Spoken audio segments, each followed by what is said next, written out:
Welcome to Powered Vintage Peasant Popper Thematic Clown Shoes Uber Cube. We are joined today by my lovely co-host. Hello, Anthony. Hello, Stu. Hello, How's your day Governor. going? Hello, I've hello, dressed Governor. for the occasion, as you can see. I've got this rather snazzy, Mind the gap. yeah, not Mind the Gap, Subway-themed T-shirt. Not Subway the restaurant. I don't eat there anymore.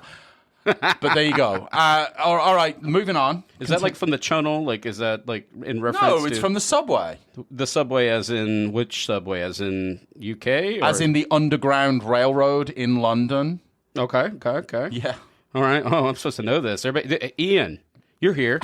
Usman, you're here. Did you both just know that reference out the gate?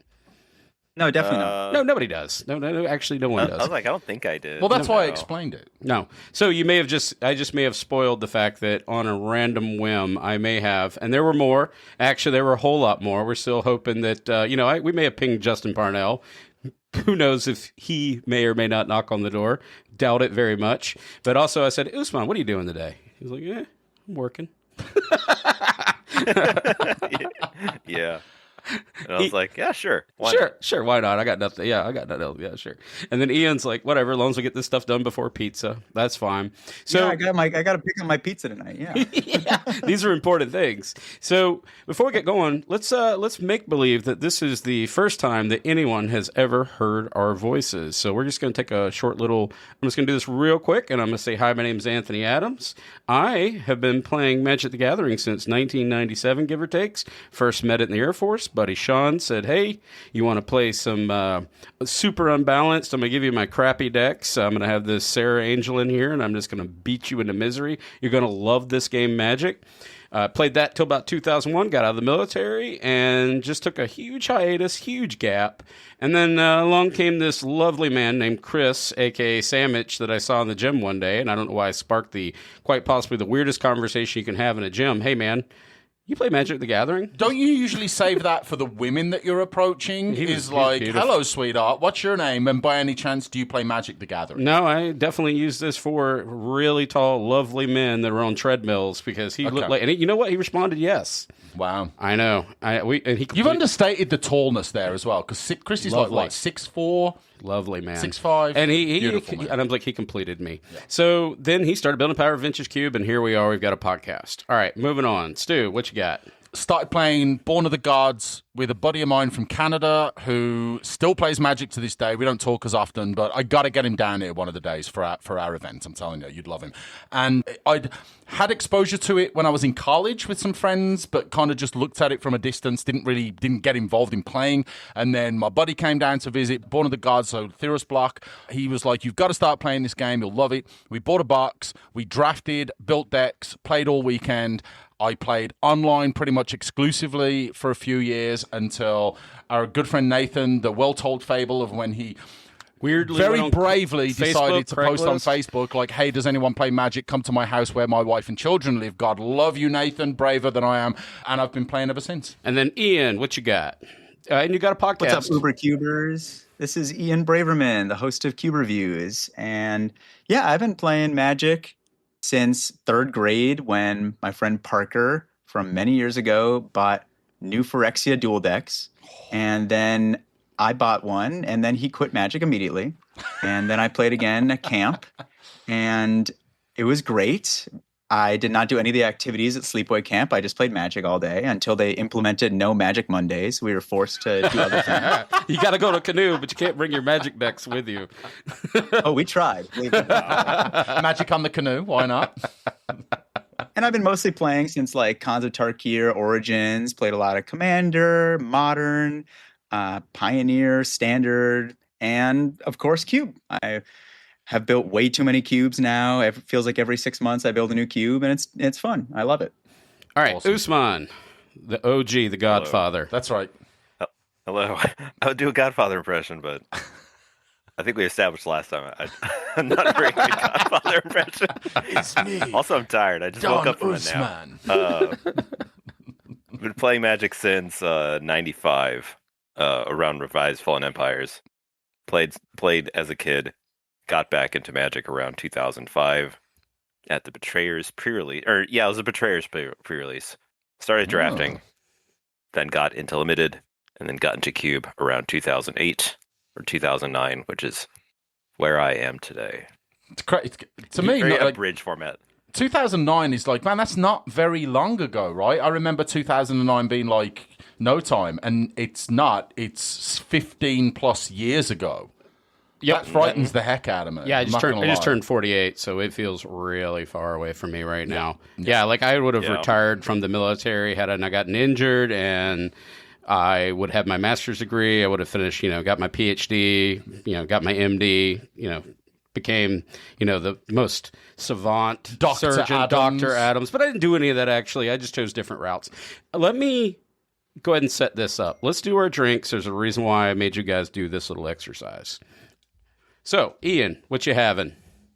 I have water. That's exciting, Ian. Is that okay? All right, Ian. Describe the water. Are we dealing with like just tap water? Is it distilled? Is it aerated? I got tap water right from the filter. It's so good. You did filter it. That's okay. You did filter it. What microns did you filter this water at, Ian? This is why we don't talk to engineers. I'm serious. No engineers on the show, please. Okay, Usman, moving along. Thank you, Anthony. I would have a drink, but I got pickleball tonight, so I can't. Oh, okay. Pizza and pickleball. That sounds like a wonderful just combination. You would love my father. He'd be like, heck yeah, dude. Where are we going? I'm playing. Yeah. Usman. I have a can of sparkling ice zero sugar classic lemonade. See, that's how you bring it, Ian. That's how you bring it. And I mean, it's what I had. Like, I couldn't find a bottle of water, and I needed something to stay hydrated. So I'm just like, this is what happens when Anthony texts you 25 minutes before we start recording, and you guys have a great chance to organize everything. Stu has picked up these 4042 chocolate stouts that we have here from Deep River, baby. Deep River. That's about 20 minutes away from us, so we can dox ourselves. It's pretty great. It's a good brewery, though. Do dig this brewery very much. Let's go ahead and crack those open. And now you're wondering, why did I ask you to tell us our origins? Well, why did I bring you here this evening? Yes. So I'm going to present something that happened to me just last night. And this is not going to be, as I kind of introed with, we're going to talk about all kinds of cubes. But a conversation came up last night. Our good friend Bill.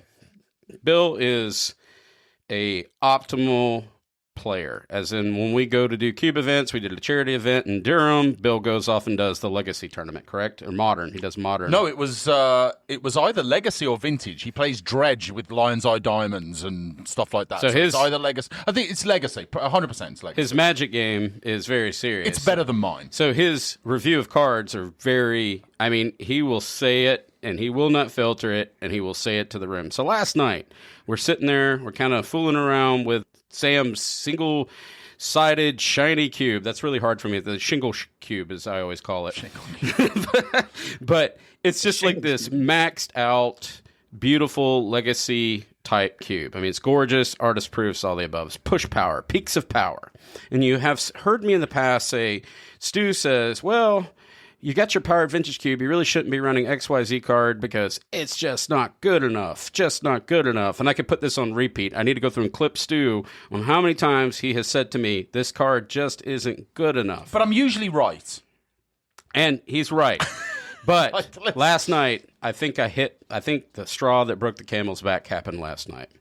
Bill walks in, unfiltered. We're talking about Sneak Attack. It's in this cube that we're playing, this Legacy cube. And he goes, I just don't think Sneak Attack is good enough for a vintage cube anymore. So I'm just going to ask the question. All right, hang on. Hold the phone. Hold the phone. Number one, did he say specifically it's not good enough for vintage cube? Correct. Or it's not good enough for your cube? Vintage cube. Now let's just move off of Stu and let's move over to Usman. How does that make you feel? All right, I'm okay with this. Okay, Ian, how do you I feel? guess I'm pretty agreeable. I'm just like, all right, that's fine. I think Sneak Attack has secretly always been bad. Trappy? Wow, these are hot takes. Wow. That's hot takes. These are hot takes. These might be the hottest takes that we've ever had on this show, is that Sneak Attack isn't good enough. Okay, all right, let's do this again. All right, we're not talking about vintage cube, but what cards do you typically Sneak Attack out in a modern vintage cube? What are you chasing, Ian? Arcana Cruelty. Okay, all right, that's an excellent one. You got any more? Got any more? Let's go Big Emrakul, Big Emmy. Okay. Usman, you got anything you want to sneak out? Atraxa. Yeah. Grand Unifier. I forget what it's called. The good Atraxa. Yeah. Atali. Okay, and based on this, Yeah, Goblin Atali, Tyrant. yeah. you have to understand, like, I've already had this kind of creeping in the back of my mind. It's not good enough. It's not good enough. Kind of like if you ever listen to the professor and he says, secret lair alert, secret lair alert. This is happening to me every chance I turn around and there's a magic card that I may have put in there, I don't know, a year ago. And then a new one comes out, and it's like, well, have you considered cutting this? Because there's this card that has this one little pip less, or this one little line of text, this little change. Like, for example, one of them that came out recently, I believe it was the Spider Bite something or another, which I put in my Fim Cube. And the Spider Bite something or another was basically the new Mana War. And the new Mana War now that comes out for the same cost of Mana War now says, not a creature, not an artifact, not an enchantment, no, just a non-land permanent. This is why my old man at the clouds just went on fire last night. It just was on fire. But apparently, I'm the only one that feels this strongly about the state of the game at this point. Does anybody else feel this way? I don't think you're on your own. I'm going to state that, first of all, categorically, you're not on your own with a negativity towards a combination of volume of cards that have been released over the past few years and the power creep. I'm going to put that out, Ian, Usman, to both you guys. I think, and I'm not just asking you necessarily if you agree with that, but do you also agree that the sentiment across the broader Magic audience and player base also feels that way? Ian, I'll start with you. I agree with you, but I don't know if this is a crazy take, but I like it when they power creep cards that are no longer good enough to make them good enough again. Like Mana War is not good enough anymore in Vintage Cube, but this new Spider-Man with that, whatever the heck it is, something that card Spider Hex, is great. I don't know. There, right? Okay, your hot take has now been usurped by the next hottest take, is that there is potentially, I would even argue, a responsibility by Wizards of the Coast by virtue of the fact that they have powered up multiple areas of their game, from counter magic to burn to creature power toughness to everything, that when cards become obsolete and mechanics become obsolete, it is in their best interest to take an existing card design and modernize it. Okay, I understand all that, but I want to actually ask Usman. Usman, are you a member of the MTGO committee, or you have a say or a vote on occasions, correct? Am I wrong? Yeah, I am one of the people that does like the updates for, we have a committee that we do like updates for like the MTGO vintage. And not to cube, go into the meeting notes of the Illuminati that builds this cube, because I don't want you to, don't out all of your people you're voting. You all wear cloaks. I'm assuming you all sit around. There's candles and cloaks involved, and there's definitely a vote, silent vote. I'm assuming that's how it happens. But do you find yourselves advocating for a card to go into that cube? Do you get pushback? Are you guys doing logic and reason and breaking down the card? Or is it so simple? Like, what was the card that you got in recently that was the mono red card, Metalcraft? Oh, Galvanic Blast? Galvanic Blast, yeah. I run that too. The logic that I believe you presented that argument, right? And I feel like that's a solid presentation of an argument because of the natural, going to vintage for a second, you've got this kind of artifact synergy already happening. This card is just a reward. Well, Galvanic Blast is one of those that it can be good when you've got a density of artifacts that belong in the cube based on power level, which obviously for something like the Vintage Cube, artifacts are incredibly powerful. And that's almost a card, I don't want to say that can get forgotten about, but it's a card that, okay, that's maybe fringe, maybe not good enough, and then all of a sudden there's a plethora of new artifacts that find their way into the Vintage Cube, and now that card becomes good enough. Well, I guess why I'm getting to this.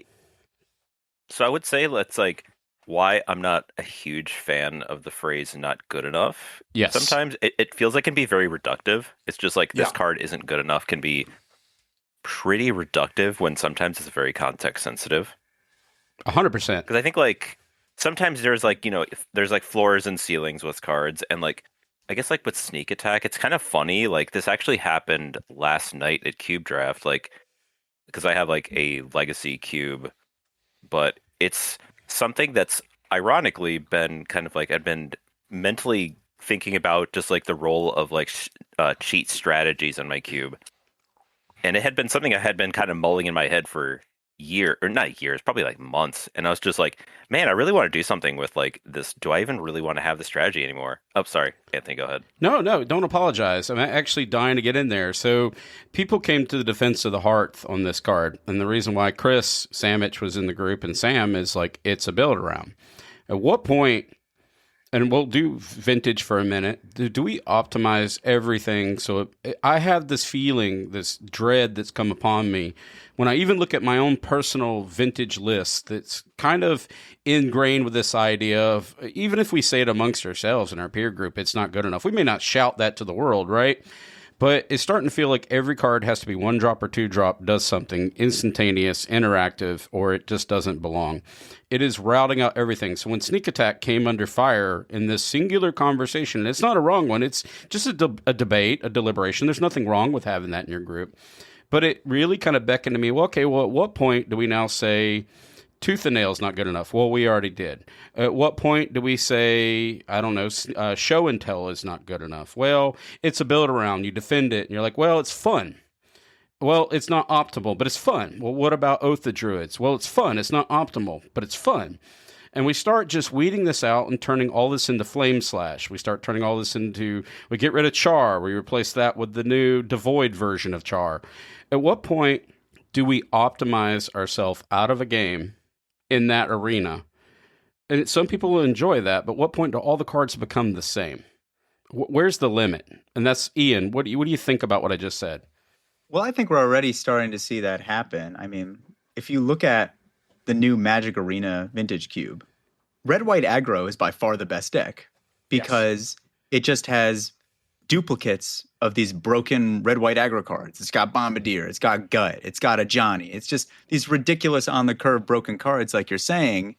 And then you compare that to something like a Sneak Attack where you need to have Sneak Attack and an Evercool in your hand. You need to get to 5 mana. You need to draw both of them. And then you deal 15 damage to their face and they're still alive. There's a difference here. Which one's more fun, though, Usman? Which one's more fun? From your perspective, not arguing anyone else's, which one do you enjoy personally more? Piloting. I guess I'm more of an aggressive player. I always have been, though, honestly. I'm probably not the best example, though. That's fine. No, that's fine. I like that you didn't ask me that question. No, I already, well, if I ask Stu, we already know. Stu likes the mechanical build-around synergy packages. And we can take this idea and transpose this onto any cube. It doesn't matter which cube we pick here. Take this idea of what point do you make a decision, a conscious decision, to stop this from occurring? Like, okay, I'm gonna say this: the what's good enough or it's not good enough. I will agree with Usman that the language of "it's not good enough" can certainly seem a little reductionist, but I think if you're purely putting it within the context of the cube environment, and I will argue that the language all of a sudden becomes less important when you start using other language, right? What, like, for example, the Diablo cube, you said that card doesn't do enough. That's different. That's exactly the same. You don't want to, because a card not doing enough means that it's probably not going to be picked, or it's not going to do enough in the archetype, or it's overcosted, and now all of a sudden that card is not good enough. For context, the Diablo cube, what's your entire your design, your thought process behind that cube? So it's kind of shifting. I wanted it to be a kind of RPG reflective environment where it started out fairly slow, like RPGs, certainly Diablo tended to, where, you know, you start off, you've got a short sword and a buckler, you're not doing a whole lot of damage, and then as time goes on, you're building up and gearing up and getting more powerful, and then you're getting towards like the big boss fights, which were like the big 6-7 mana creatures. So I wanted it to reflect that kind of journey that you would have through an RPG, but also have these little bones that would be thrown in kind of in the meantime. So the reason why I'm saying this, as Ian, you're a seasoned player. I know that when you play and you play very well. Usman, you're an amazing designer, and I know you're a great player. I mean, you have to be. It's almost hand in hand. Even if the worst case scenario, you're both very knowledgeable in the game, as is Stu. And anyone else listening, do you believe there's a corollary to you becoming a better Magic player? And I have a secondary tangent that I'm going to go off on here. As you get better, at this game, you expect more of the game, you expect more of the cards. And the tangent that I'm going to wrap into that is I play pool. I recently went on my birthday to Tulsa. I was hanging out with some friends, and I was trying to explain them APA rules of pool. I wanted to actually have a legitimate game of pool without going up to a stranger. I was really hoping that I could entice them to play the actual rules of 8-ball, 9-ball, Texas Express, snooker, and they weren't having it. They wanted to play kind of the novice level, for lack of better terms, the way that they play. And I was really trying to bend this birthday card. But what I mean is, I enjoy that sport. I used to play that sport optimally. I'm way worse. You're an amazing player.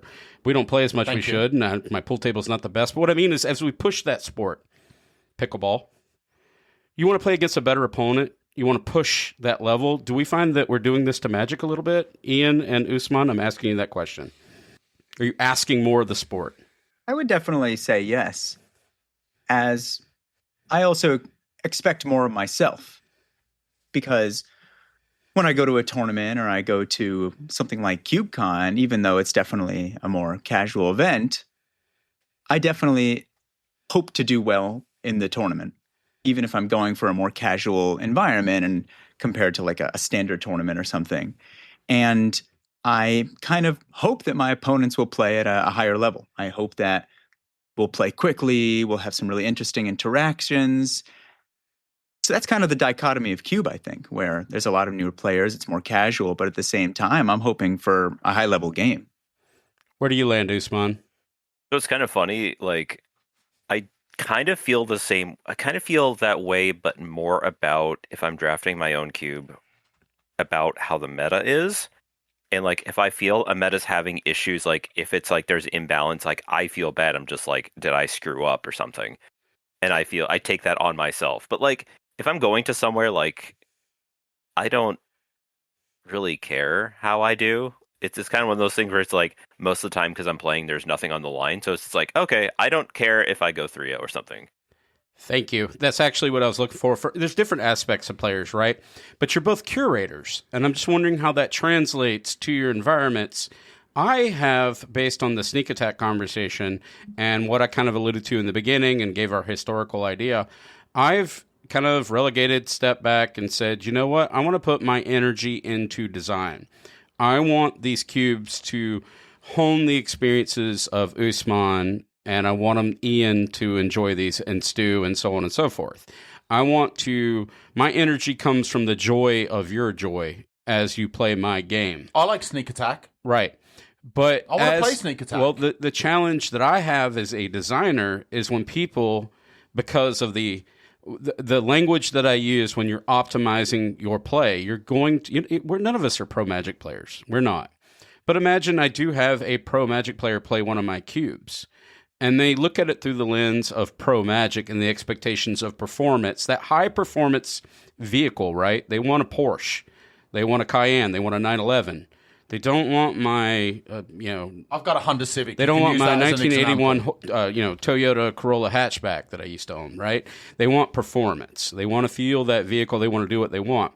So we got this dichotomy, and you use that word, and I think it's fantastic as a designer and as a player, right? And I think, Ian, because I may be taking it personally on the chin because that is almost like the architecture of my design, right? I put a singular card in there. I want you and Usman to build around this. I want you to have fun. I want you to be innovative. I want you to find something different. When a card comes under attack, like a KCI or an Oath of Druids or something like that, whatever field of battle you put that in the game, it takes out a foundational piece of the design aspect. Usman, does that make sense, what I'm saying to you? It kind of does. I think so. Like, the way I think about cards like that, and I guess it kind of goes back to like is sneak attack good enough kind of conversation? Because ultimately, there's like, even if someone was looking at it from like a pro POV, a lot of it comes down to like, is it quote unquote good enough? And I think that's, has its own baggage. And also just like, is it doing anything outside of that axis? Like, there was an episode y'all did about like a card's purpose. And like, sometimes a card's purpose is just like, I got to sneak attack out Emrakul, and that made for a cool experience. But even still, it's just like, because it is funny because I was like writing with my friend talking about like the role of like those kind of sneak attack decks or those like show and tell decks or reanimator or whatever on the way home. And I was just like, I just don't know what if the purpose is really serving what it like if it's really serving a purpose or if it's just there because it's always been there.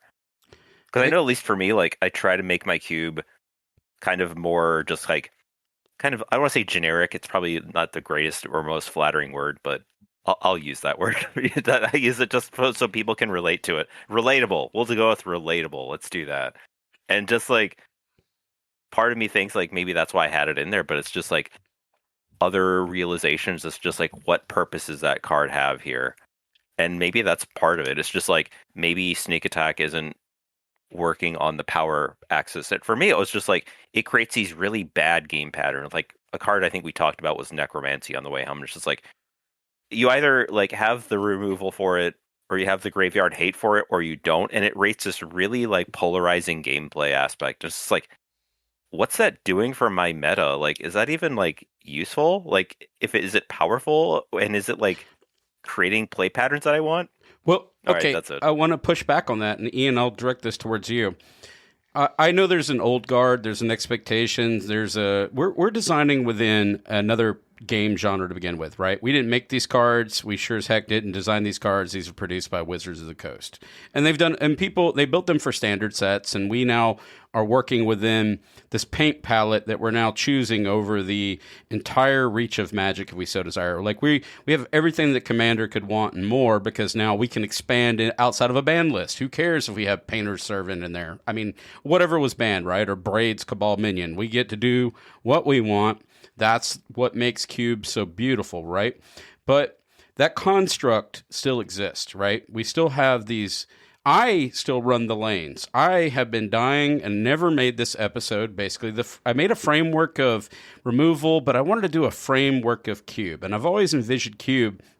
I'm building one right now, and I did it in my head. I don't need a list, and that's the one we're going to kind of allude to here. That's the Black Parade, where I have this dot matrix that I could lay out in my head of how that paper, rock, scissors, that kind of synergies and how things work. It's not perfect, but that rough framing of a home, right? That stick-built idea. We're not doing siding. We're not doing any kind of like trim or molding or any of the actual craftsmanship of the house. We're just going to stick-build a 2-story house, right? Most people could understand that and do that. That artistry comes from the perfection and the tuning and the dialing in of that home and getting that everything to look the way you want. As an example, well, the same is with a cube. We could roughly build out from like Cube is for Dummies is one of the, or was that what the thing you did, Usman, where you're kind of doing the infrastructure of designing a cube? I have a point here. Yeah, that was called like Cube for Dummies, or you just like everything Cube 101. Like, I think the initial subject of it, was Cube for Dummies, and I think it was like Cube 101 was like the subheader. Like, where do you start, Ian? Ian, where do you start, right? There's a foundation to a house. You've got literally studs. You've got rafters.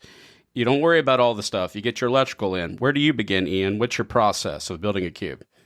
Well, I think that one of the things that's really beautiful about being a designer is we kind of have the ability to create the mindset of the players going into the cube in some ways.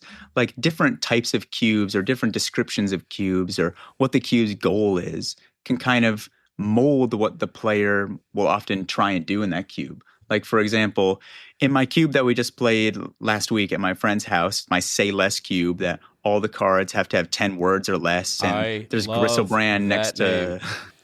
I love that name. That's There's fantastic. Gristlebrand next to Saddleback Lagac, which is like a common from like Oath of the Gatewatch. And like all the players are laughing, having a good time. It's just pure silliness. Like the mindset of the players are different in that cube. Players are just trying to have a good time. They're trying to have fun compared to something like my Peasant cube, which is kind of like a higher power peasant cube. Like there's a lot of expectations when people hear the word peasant cube. They're going into it looking for different archetypes or different cards or interactions, and they say, all right, I know peasant cube, I can go a red white aggro deck, or I know peasant cube, I can go whatever. I think that just the overall kind of vibe of the cube and its design goals overall can kind of shape how players go into it, and that can kind of tie back into the sneak attack. For example, if it's a vintage cube and players are going into the mindset of this is a high level power cube, this is a cube that I want to try and win and go red, white, aggro and go 3-0 compared to I'm throwing sneak attack into my silly say less cube or something if it fit. And I'm just going to have fun and put in like Zatalpa or something. It's a different mindset. Well, I have a question for you. So our good friend Preston, shout out to Preston. Preston, we saw him at CubeCon again. And he's one of our Patreons, one of our longtime friends. We love you, Preston. And Preston played that Emerge cube. I forget what it's called, the Circle of Life cube, which was recently. Oh, that's from my Sam. That's from my friend Sam. Circle of Life Shout out to your friend. I want to go ahead and just get that shouted out. Please send me a link to that cube. But I wanted to shout. I was listening to this episode like 2 days ago, and Preston came over to me and he's like, I can't wait to play this Circle of Life cube. And I'm like, well, what are you going in with, Preston? He's like, I'm just going to get all the bounce effects. I'm going to break this cube. The sweetest way that he could say it. He didn't say it so coldly, but he's like, I'm just going to let them try to emerge their stuff, sacrifice their thing, and then it's going to bounce it back to their hand. I'm going to devalue all the work they did in that cube. And as I'm listening to your episode of Cube Reviews, I was screaming at my truck. This was yesterday. I'm driving to the Houston airport, and I'm like, but Preston's trying to break the cube. What do you feel about that? I wanted to shout that. But from a designer standpoint, he's the player edge, right? He's found a loophole in that cube. And if your friend is listening to this, and please send that to them, he found a loophole in that cube, and he 3-0'd that cube with doing Vincer type effects. I don't know if that's in the cube, but he didn't play to what the cube designed. He didn't lean into this vision of I'm going to take this, 1-1 and I'm going to merge it into whatever and turn it into this crab abomination, whatever you're going to do, right? Whatever neat, because that's a neat cube. Now, Preston said, I'm going to let you do all that. I'm going to let you sack this value engine you have. I'm going to let you get that, and then I'm going to bounce this thing you can't afford back to your hand, and now I'm going to make you play it for this actual cost. And so I actually wanted to project that from a designer standpoint versus a player. How does that make you feel if someone does that to your cube? Like they went outside, they found the lines outside the patterns that This could be another Trigon Predator discussion right here, right? Where you've got this artifact cube and then you put Trigon Predator in there, this repeatable way to break all of the fun stuff, right? I want Ian and Usman, I want to know these feelings on this one. Feelings. I want feelings. This is so funny because I was just playing last weekend my friend Kyle's Control Cube, which is at CubeCon. And I went into the draft and I said, I'm going to try and break this cube. I'm going to do some nonsense because the way that this cube is designed, it's supposed to be all control mirrors. And I was like, I'm seeing a lot of burn spells. And I ended up with a mono red burn deck. And it was just straight aggro. And it was pretty good. And my friend was like, what are you doing? Of course you tried to break this cube. Oh, I can't believe you did this. And I was afraid that he was going to tilt out and be upset, but he was actually like, this is awesome. I'm glad that this kind of deck exists. Testing the boundaries of that cube. Usman, how do you feel about that? I want visceral feelings on that subject. I don't know if I'm going to give you visceral, but well, Godfather-like. Just do it totally just like, want to hear the voice. We can play some music. We want Don Usman. Don Usman. I do have a cat in my lap, so I mean, that could totally work. Mwah. Like, they broke my boy, just like, it is interesting, like, when it happens, like, it's kind of like the whole concept of desire paths, which I think I've talked about in some articles, where it's like, there's a path between point A and point B, and people, like, there's like a road or something and there's like a path between A and B and like people find essentially the better route to go and they'll just do whatever. And sometimes it's just like, if I look at a cube overview that's like way too long and I'm just like, my eyes just kind of glaze over. I'm just like, no, I'm just like, I can't do this. Cause a lot of the times it's a very like aspirational. And I feel like a lot of early cube content, I feel like sometimes it still does in terms of just how people tend to approach cube in terms of like designer mode versus like player mode. It's very like black and white terming, but it's just very much like, I'm going to assume my drafters are going to do X, Y, Z. And like the players are just like, I don't really care what you're doing, or I'll just do my own thing. Or usually what I'll do if I'm drafting someone else's cube, it's just like, I'm just going to not care. Go ahead. So as a designer, do you find yourself more apt to try to test the boundaries of a cube? I'll give you a cited example. I'm gonna pause you there, and I'm gonna say this: it is a fool's errand as a designer, and the reason why I feel like I can say that, right, is because of how many times I've played a cube where the cube designer has said, this is how I want the cube to function. And then someone comes along and says, I'm going to draft a deck that just demolishes whatever the view is that you might have had about the play patterns, about the speed, about what the, about anything. All of a sudden, and that is a great example, the Preston example. I'm going to bounce it, I'm going to break the cube. Or Bill comes along. Was it Bill, I think, with the whole desert cube? He tried to absorb all my lands. I'm going to play, and I'm going to draft every single land. Doesn't matter what's in front of me. I'm going to draft every single land. 3 or 4 we were doing at the time is when I'll get my playables. I'm going to absorb. I'm going to take every land, and let's just say, I think, did he go? I think pretty sure he went 0 and 3. He did. He actually. I'm pretty sure he went 0. He lost because I lost horribly. I accounted for the Bills of the world because that's one of the things we almost have to do as a designer is try to see outside of the boundaries, right? We hung out with Justin Parnell and David McDarby. We were at SEG Charlotte, I think it was, and we played the Live the Dream Cube. And we're just having a great time. And Live the Dream Cube is all about machines, all about building this turn, 8-drop type of nonsense that Justin Parnell at the time is very much telling us he's never lost his cube. And I'm thinking, I'll show you. And by the way, spoiler alert, I did not. But I tried because I saw Loris, because the non-existence of the idea of aggro, it's very Commander-esque in its design. Well, I'm just going to go really low to the ground. I'm really going to get underneath all these mechanisms and all these things you're attempting to build, and I'm going to try to sneak under the floorboards. And I think that's something that we do as designers and as curators, is try to test this armor that people say. But I'm wondering if the general public, the general populace, the first-time cube player also feels that way, because typically they lean into the bit. Those TLDRs and all that mean something to them, which leads me to kind of my next question here. And Usman, you kind of alluded to this. That primer. Before you do that, I have a joke to tell you both. Do it. Oh, And Ian, I think you might like it, but I feel like both of you might appreciate this joke because it's on topic. A software QA engineer walks into a bar. I guess that's the title of the joke. He orders a beer. He orders 0 beers. He orders 9,999,999 beers. He orders a lizard. Orders -1 beers. Orders a string of random letters. First real customer walks in and asks where the bathroom is. The bar bursts into flames, killing everyone. And that's what kind of makes me think of with like the designer hat and the player hat thing. It was just like, because your players are gonna stress test it. They're gonna be like, "Hey, did you do this? Did you do this?" Like like the Preston example of just like, "Did you account for everybody just bouncing your stuff or whatever?" And it's just like, yeah, because that's what players are gonna player. Designers may not, and it's hard. It's really hard to account for that kind of stuff. It's just like someone walking into it because they're. I mean, that's the reason why there's like QA people, because they look at like something with a totally fresh set of eyes in theory, unless they ask to go to the bathroom, and then the It's bar on fire. Go ahead, Ian. Yeah. I think the worst thing that a cube designer can do is get upset at the player for playing their cube. Like, Yeah. you didn't do what I asked. You're supposed to play control, and you built mono red aggro. If he had done that, I would have been like, come on, I'm playing Magic. Isn't this funny? Like, isn't this what you want me to be doing? Finding silly things to do in your cube? Like, that's what we're here for. Have fun.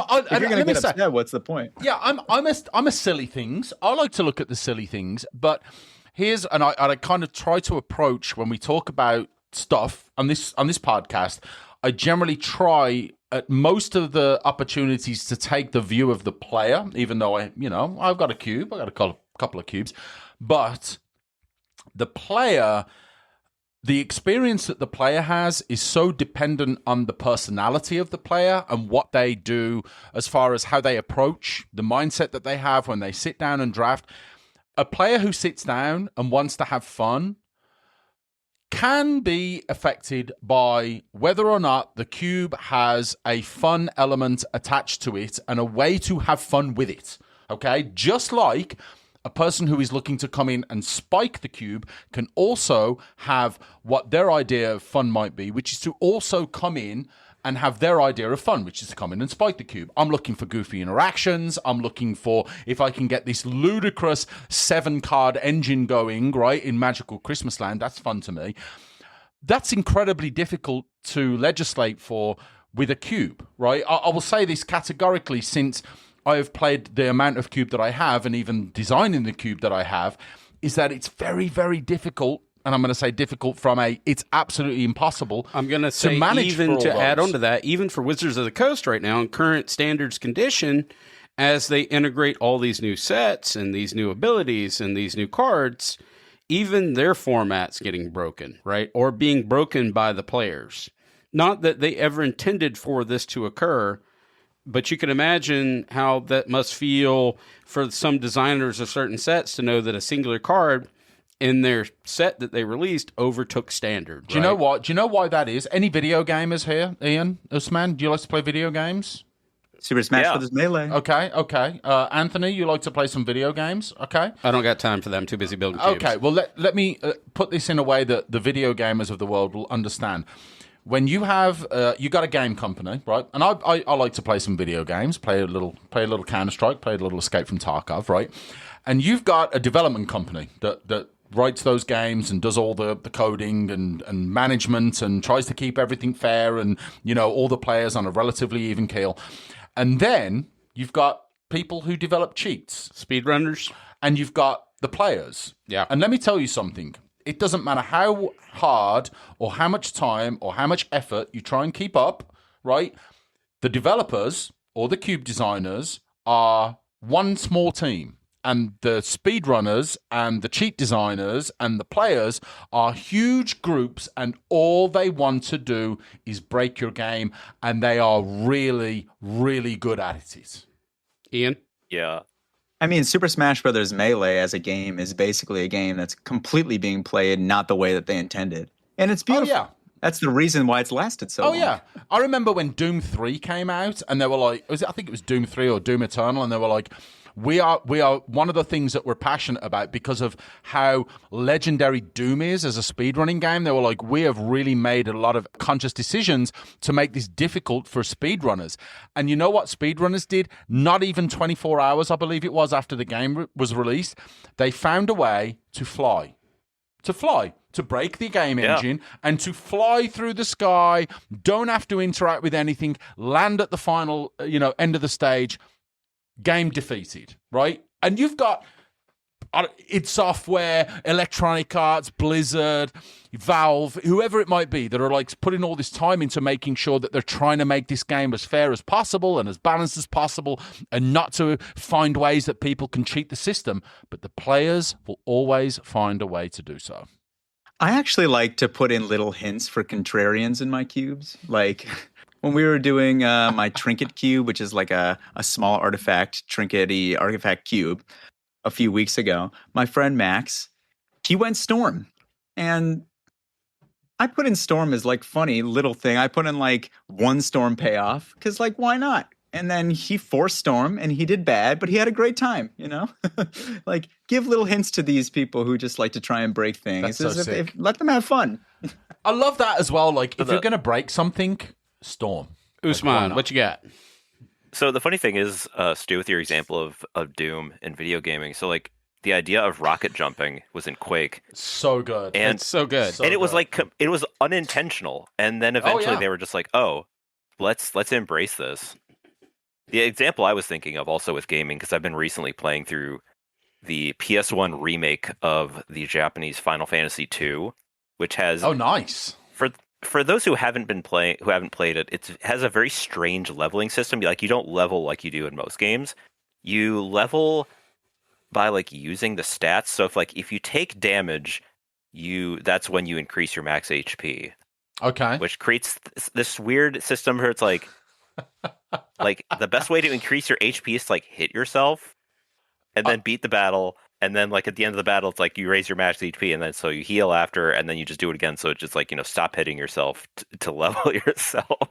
It makes no sense, does it? Doesn't it seem like so counterintuitive to have to do something like that? The reason why that makes me laugh is because I keep referring to Escape from Tarkov as it just got released or 1.0 got released. There's skills in that game, right? And one of the best ways to level one of the skills in your game is to jump off a rock, break your legs, do surgery to repair your legs, heal yourself up, and then just go right back to the top of that rock, jump off again, break your legs again, and then heal yourself up. Like, to me, that makes absolutely no sense. But obviously for the developers, they're thinking, well, hang on a second, being able to provide yourself with a way to improve your level of, being a medic to yourself and surgery and self-healing, that is something that can be impactful, because the better that you get at it, the faster that you are at it, the more efficient you are, yada, yada. How can you, take that from a Q perspective? Thank you. Thank you, God. That's what I'm trying to get us back to. Because they're like, this is not a video game podcast. But there is corollaries to this idea that you can derive from this, right? No matter how well we design, no matter how many rails or guardrails that we try to put up as a curator, someone's always going to break your cube, right? Someone's always going to do something. You can't even expect the unexpected when you want to, right? I looked at my 3.0 decks from KubeCon for both the FEM and for the Artifact Cube. Both of the decks kind of had the cards that I kind of thought would be in them, except they were 5-color good stuff doing the same thing that I would have done with 2 colors. Because my safety blanket, my net, is to fall into 2 colors. Most cubes fall into that guild system. A lot of designers, back to your peasant statement you made, they'll lean into these 2-color signposts. That's kind of your drivers. Maybe you'll splash in a third.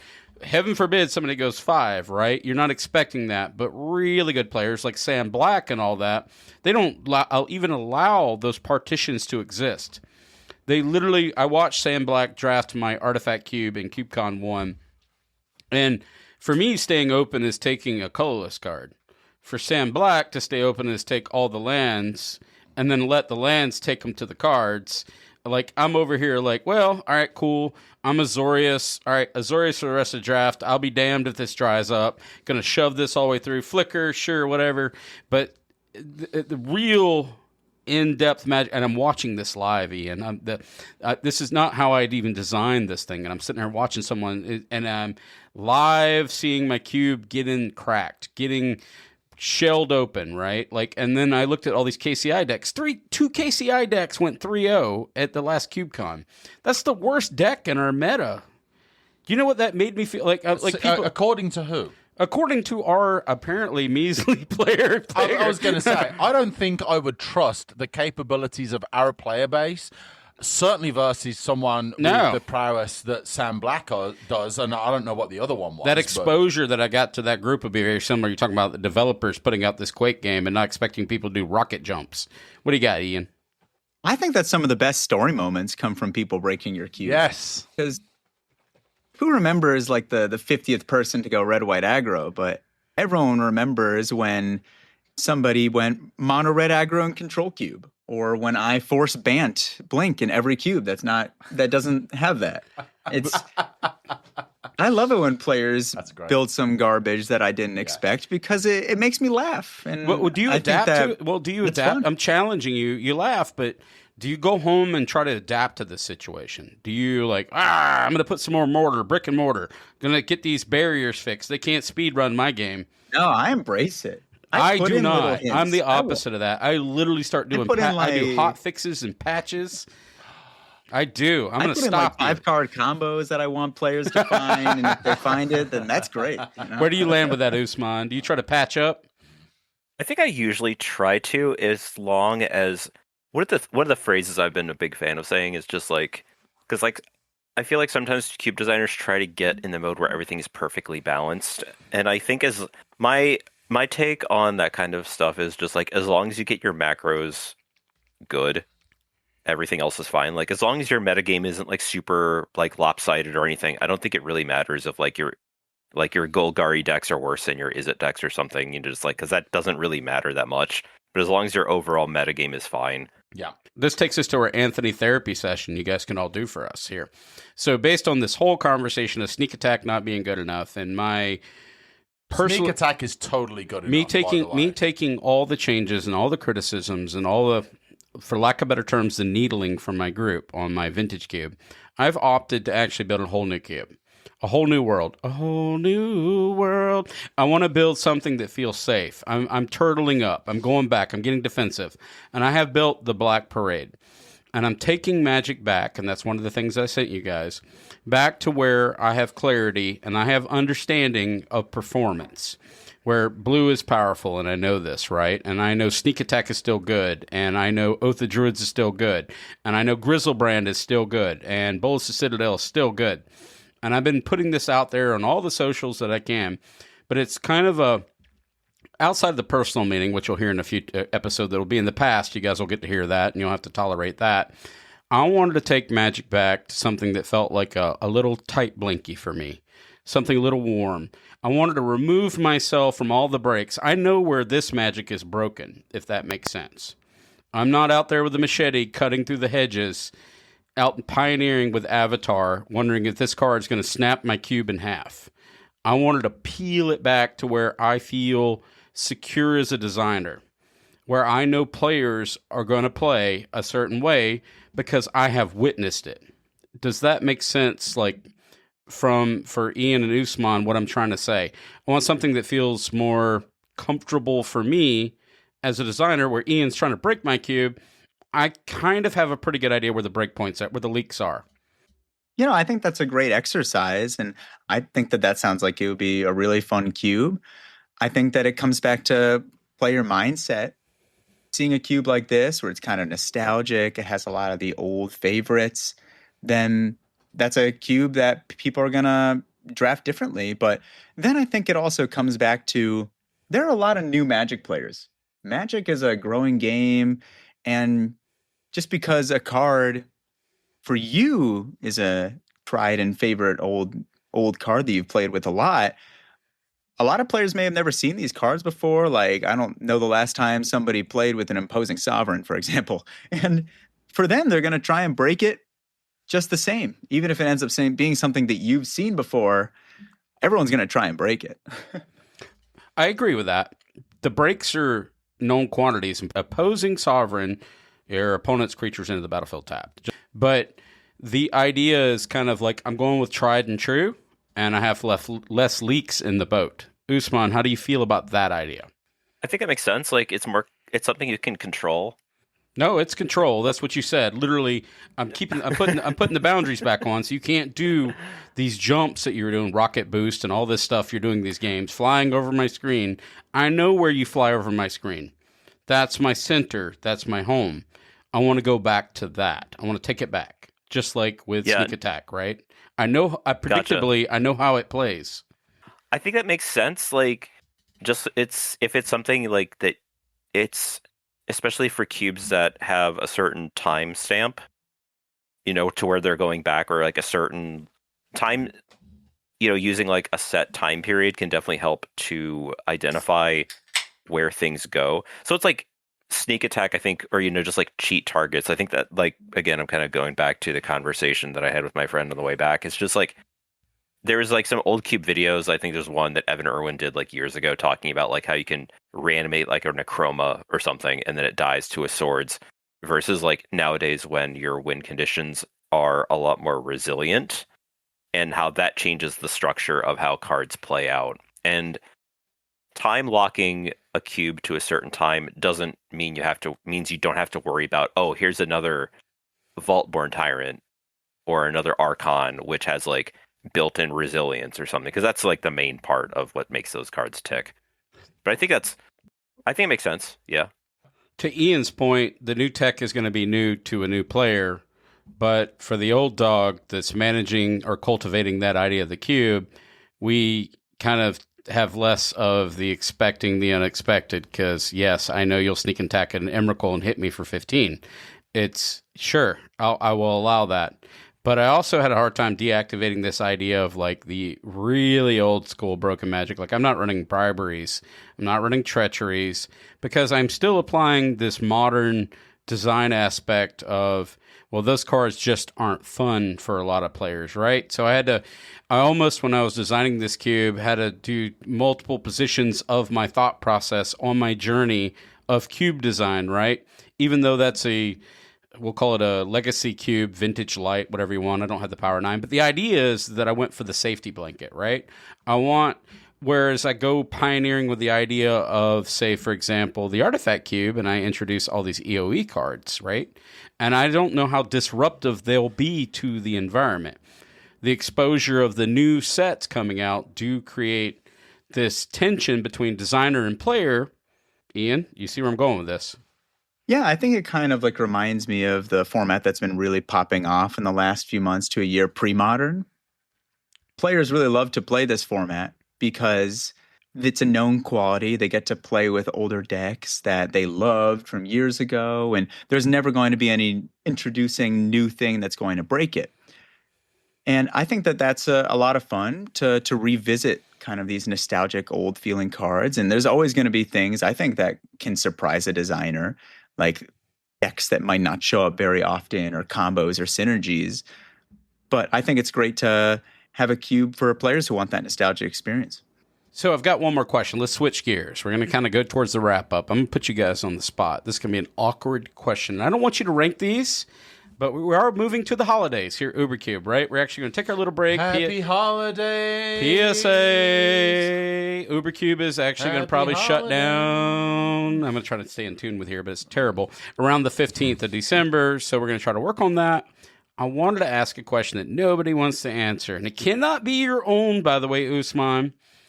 What are the best cubes or cube experiences you've ever had? Like, you can do 1, you can do 5, I don't care, but probably limit at 5. I was going to ask you directly, where did you have the most fun as a player and designer? What was your playgrounds? Well, some cubes that I played at CubeCon this year that I had a blast were, the one cube that I loved was the Vistas Unventured. I had it on my podcast before, and I was really excited to play it. And this cube was amazing because it just had so many cards that just brought me joy. Like, it had Brago, it had Soul Herd. I was able to make like 5 copies of Soul Herd. I found an infinite combo in the cube that a designer didn't even know about with Peter Parker's camera of all cards from Spider-Man. I heard you talk about that. It's terrible. You broke that cube.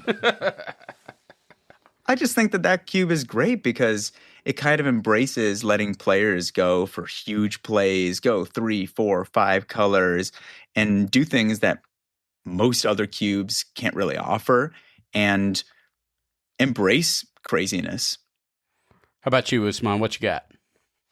So if we're talking about CubeCon, because I think that's probably the best example. I'd say there was a Pauper cube that I drafted. I think Sandwich was in that draft. Yep. That we drafted of somebody. His name was Flower Rain. I hadn't drafted a Pauper cube in forever. I'm trying to think of the last time I drafted my own. It had been years. So it was really cool to see another Pauper cube and just see how it drafted. I'm probably biased because he said he was influenced by my writing, so that probably taints the waters a bit. So, and another one is just my friend Morgan has this cube called the Disaster Movie Cube, and it's based on thematics about a disaster movie. You stole mine. I hate you so much. No, okay, I won't use that one then. No, it's not Morgan's. We're not going to talk about Morgan's cube. That is amazing. When that came out, I was thinking, God, why did I not think of this cube? If you ever felt such envy, I'm like, oh man, that is the cube that I should have designed, but unfortunately somebody did it first. I'm like, oh my gosh, yeah. So that cube, I mean, you can do it too. It doesn't mean you don't. You can't. I mean, you can still do it. No, it can't now. Too late. It can't now. It's too late. It's too late. It's already been done. It's already been done. I can't. I'm just. Anthony can't do it. He can't. I personally cannot do this. It's just a copy now. Space is filled. Yeah, it's already happened. But yeah, that cube was amazing. So that was influential to me. Yeah, it's just the name and what I guess the feelings it invoked upon me as a designer and a player. I was so excited for that cube and absolutely loved it. Complete joy. Another cube that really sparked joy for me was David McDarvey's Live the Dream cube. I mean, it really I guess brought home to me what I wanted to do as a cube designer. Another one is Dragons of Winter's Night. That cube really sparked joy for me, really pressed what I wanted to do by Chill MTG, what I want to push as a designer, right? Evocative name, as far as the atmosphere it creates, the cold chill you feel while playing that cube. Just everything about that cube it's so deep. There's so much to unpack there. And another cube that I was not expecting, it was expect the unexpected, didn't want to break the game, was the dichotomy cube at the first CubeCon. It was black and white, just not what I expected, but once I got the pitch, I'm like, I am sold. Like, this is something transcendent. Those 4 cubes in particular, they're game-changing for me as a designer. They brought more knowledge to me, made me think about my cubes more, ask more questions. Sometimes that's what you want to do as a designer. How about you, Stu? What you got? So I was actually going to also say the dichotomy cube as well, because that was a cube. Here. Well, that was a cube that I had great success on at CubeCon. Like, I drafted a wonderful deck, very, very just a fun cube. I never thought I could draft a cube. No, I didn't. I was so like, this is too I wanted to replicate it with a chess cube. I have this whole battle chess cube that I've never built. Yeah. But I cannot capture the feeling that the dichotomy cube provided to me. No. Or, again, the disaster movie cube. Or Dragons of Winter's Night. I can't recapture that vibe even if I replicate it from another form. So, yeah. And I think I got to play that cube at the airport, and it was crazy. It's crazy. I think for me, like, this has been a bit of a pivotal year for me, because I'm really getting deep into, like, so I have a cube and I'm looking at building more cubes, and I feel like 2025 has been a good year of reflection when it comes to taking all the experiences that I've had from drafting the very high power cubes and the lower power cubes, if I use that, term a little loosely, because I don't like to use low power, but like, it is what it is. And just really use those experiences as a way to better myself for someone who wants to provide a good experience with any cubes that I create, and create something that's unique, and create something that it was either something that was special to me at some point during my Magic career, right? I still think at some point I want to draft or want to create a cube where Minotaurs are a big deal. It's going to happen, right? You heard it here first. But that's just kind of, I don't know if I want to single out a single cube, even though, I've played so many of them, but I just think this has been such a great year for me for growth as just someone who loves cubes so much. So as we cap this off, I want to ask both specifically Usman and Ian, for new and old, what advice do you provide in the year 2025? I guess we'll top off this conversation by saying, embrace your contrarian cube players. Let them have fun. Let them break your cube, and don't get too upset. Usman, mic drop.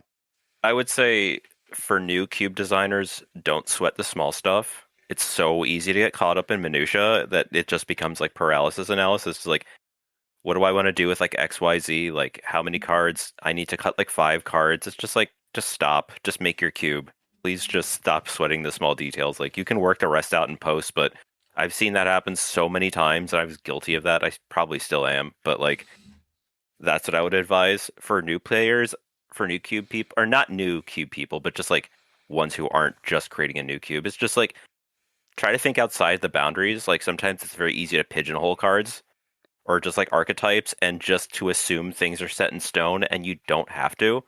Because there's so much design space that you can do. It's like this whole cheaty thing. Like, even if it is like with the sneak attack thing, like, one thing I would say is like, look at perhaps why that deck isn't performing as well, or like what role that deck is performing. Because essentially sneak attack, like, it's all just a family, sneak attack, show and tell, natural order, cheat targets, etc. And it's just like finding perhaps like why that deck isn't working. And like, maybe the deck itself needs like to get boosted rather than like the card itself not being good enough. But I would say that's probably it. Maybe just like expand your boundaries. I love that. And mine would be, as much as this might be a restriction, and it certainly has felt like it for me, I have really enjoyed trying to stay true to what my goals were for the cube, and not get too hung up on this synergy might be awkward, or that card might be a little expensive, and I think the minutia is such a great way to describe it, right? Because, and I think of the paladins, right, in the Diablo cube. The paladins were something that when I first looked at, thought, man, that's a little awkward. Is it a little clunky for the cube? But then I looked at it, I thought, but it's such an important part of why I wanted to build this cube in the first place, and something that I can align with my cube goals from an aesthetic perspective to how I can bring that to life in the world of Magic, that I don't really want to deviate from that, and I would much rather embrace aspects of the cube, even if something might seem a little suboptimal on the surface, because I really do feel like that is something that can contribute and be positive to the player experience, and ultimately that's the whole reason why I built the cube in the first place. And mine would be, if they say this card sucks, build an entirely different cube. Ba-boom. There you go. Yeah. And thank you to listening. And finally, to make this Big last Fan Blink episode. good in your cube for me. All right. So, Ian, where can they find you on your amazing podcast? And then we'll go to Usman after that. How do they reach you? What are they listening to you on? Let's do the whole bit. Yeah, like I said before, I'm the host of Cube Reviews, and I'm on Spotify, Apple Podcast, Amazon Music, YouTube. You can reach out to me on Discord. That's where I mostly am. I do have Bluesky, but I'm not really a big social media user, so probably best to reach out to me on Discord. Nice. Usman, what we got? Reach out to me at probably Bluesky is probably the best place to reach me at usmanthered.bluesky.social. Or you can read my stuff on my Substack, usmanthered.substack.com. You can also check out my I don't want to say my podcast because it isn't. It's all of our podcasts, Pack One Slick Ones. It's our podcast, so I don't want to say I'm the host because that's not really fair either. I'm one of 5 hosts. We'll It's say fantastic, by the way. let's do that. Highly recommend checking out all these podcasts. If you're looking for cube content, both shows have all So these good. fantastic perspectives, good. right? You're looking at different things, right? You want to find out like where the player mind is, where the designer mind is, where I want to do optimal, I want to do suboptimal through intent. This is how you find this, right? So if you're listening to this, and we're so happy that you are, check out these podcasts instead. They're way better. I'm not going to go that If you haven't far. listened to Ours is Ubercube, still the everyone best. should listen to Ubercube. All right, fellas. Well, Stu's going to take us to the socials. Thank you both so much for joining us. This was such Thank a you. blast. And we took on some hard, Thank you took for on some having hard me. topics. Yeah, this was Love this, it. this was maybe one of our more emotionally driven episodes. Not to kind of derail Mostly for us me, because right I at want the everything end. to be like, dress right, dress. So here we go. Yeah, but I feel like, we get, I don't want to say lost in the weeds as far as like, let's talk about this card, let's talk about that card. But sometimes I think it's good to have a discussion, maybe even just a self-reflection when it comes to what are you trying to do with your cube? What kind of vibe are you bringing? What kind of emotional experience are you bringing yourself? How are you presenting yourself when you're presenting the cube? And that's something that I always felt like was something that I wanted to sort of focus on more than just here's the list, is how am I emotionally presenting this cube to my players, right? Something that's important to me. It's not that this card or that card or this archetype or whatever is important. So I enjoy that we have these discussions. And again, I want to reflect, or I want to mirror. Huge thanks to Ian. Huge thanks to Usman. You guys are legends in this wonderful community that we have. And I think, Cube is so good. Let's Mic drop big shout out. socials. All right, big shout out. Thank you to all of our Patreons. Facebook.com/groups/MTGCube. What is it? 12, 11, 12,000? 6, 7. 6, 7, 6, Yeah. 7. Yeah. 6, 7. Oh my gosh. 6, 7. We're going there now. If you want to find us at Twitter at UberCubeMTGPod or at Bluesky, UberCubeMTGPodcast.bsky.social. You can reach us via email, UberCubeMTGPodcast@gmail.com. If you got a longer comment or question about the episode, this one, another one, podcast in general, hit us up.